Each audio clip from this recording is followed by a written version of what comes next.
बारिश में गरीब बहू की पहली रसोई। श्याम सुंदर, तुमने मुझ गरीब की बेटी को अपने घर की बहू बनाकर मुझ पर बहुत बड़ा एहसान किया है।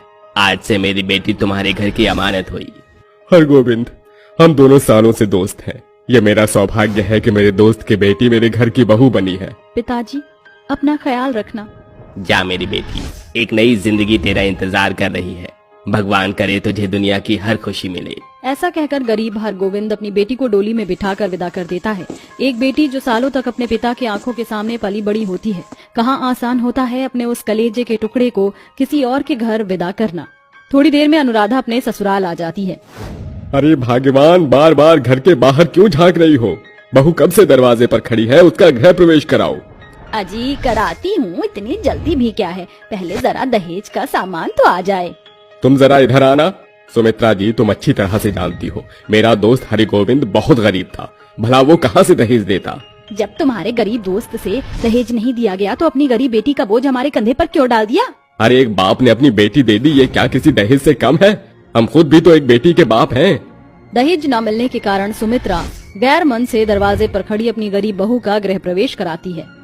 आओ बहू रानी, इस कलश को गिराकर घर के अंदर आ जाओ। जी माँ जी।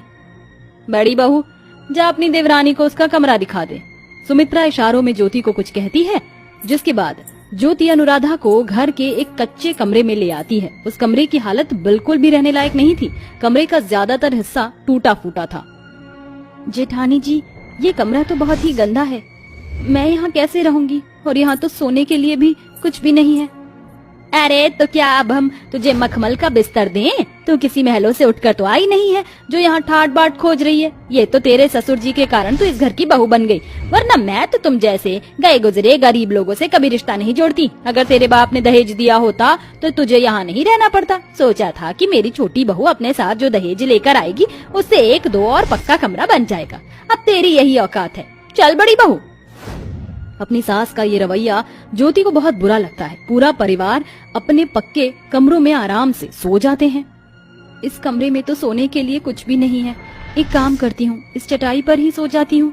बेचारी गरीब बहू चटाई बिछा कर सो जाती है। तभी बहुत तेज बारिश शुरू हो जाती है और कमरे की छत कच्ची और पुरानी होने के कारण टपकने लगती है। इतनी जोर से बारिश हो रही है, कमरे की छत भी टपक रही है। अब क्या करूं? बहू कमरे की छत को टपकता देखकर एक बर्तन वहां लगा देती है, मगर लगातार बारिश के कारण छत जगह जगह से टपकने लगती है।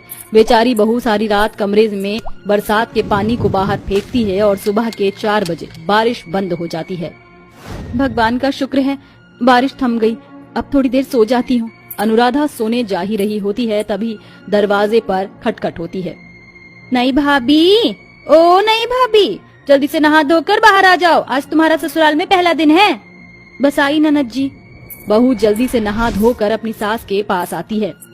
आओ आओ मेरी गरीब बहू, जैसा कि आज तुम्हारा ससुराल में पहला दिन है तो तुम्हें अपनी पहली रसोई में अच्छा खाना बनाना है। मेरी बेटी को पुलाव पसंद है तो उसके लिए पुलाव बना देना, और मेरे लिए गर्मा गर्म कचौड़ियाँ और छोले बनाना, और अपने ससुर जी के लिए सादी रोटियां बनाना, और हाँ, मीठे में खीर और बेसन का हलवा जरूर बनाना। जी ठीक है माँ जी।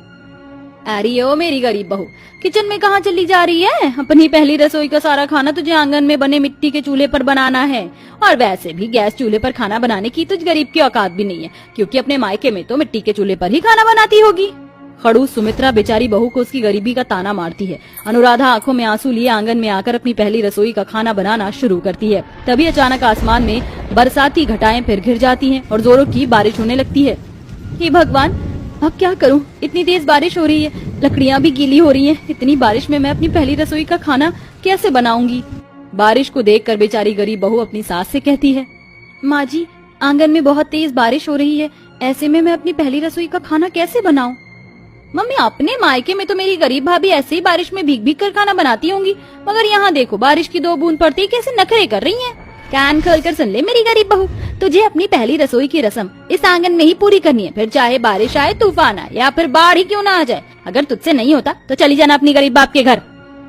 पिताजी ने इतनी मुश्किल से मेरी शादी की है, मैं उन पर बोझ नहीं बन सकती। ये कहकर बेचारी बहू बारिश में भीग भीग कर पहली रसोई का खाना बनाती है। बारिश के तेज होने के कारण बार बार चूल्हा बुझ जाता है, मगर अनुराधा अपने मायके का स्वाभिमान बचाते हुए चूल्हे के चारों तरफ एक फटा पुराना तिरपाल बांधकर खाना बनाती है, जिसमें बारिश की बूंद कढ़ाई के गर्मा गर्म तेल में पड़ते ही उसके छींटे उस गरीब बहू के हाथ पैरों पर पड़ जाते हैं।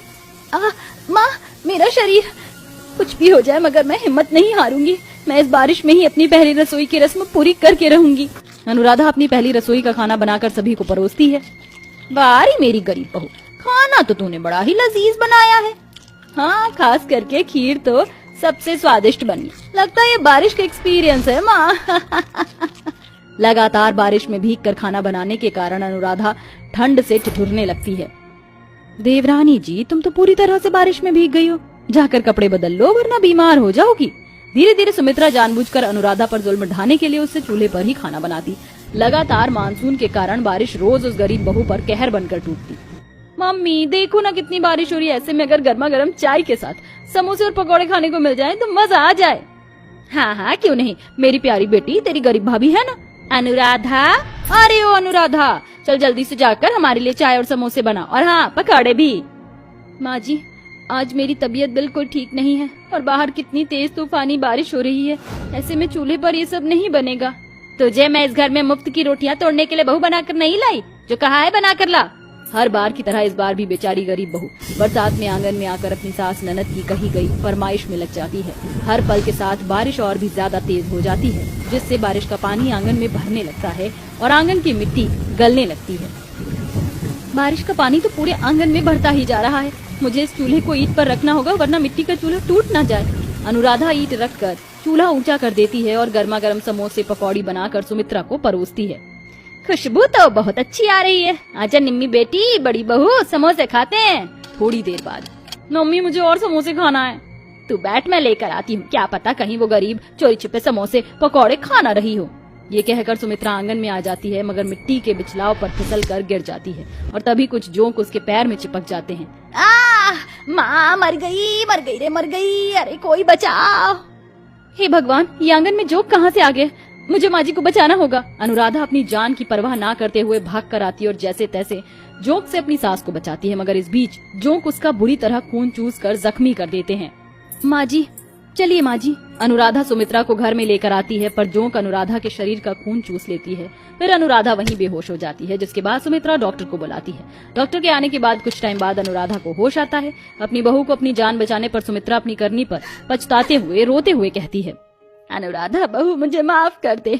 मैंने तेरे साथ कितना गलत किया, मगर आज तूने अपनी जान जोखिम में डालकर मुझे बचाया। तू मेरी बहू नहीं, आज से मेरी बेटी है।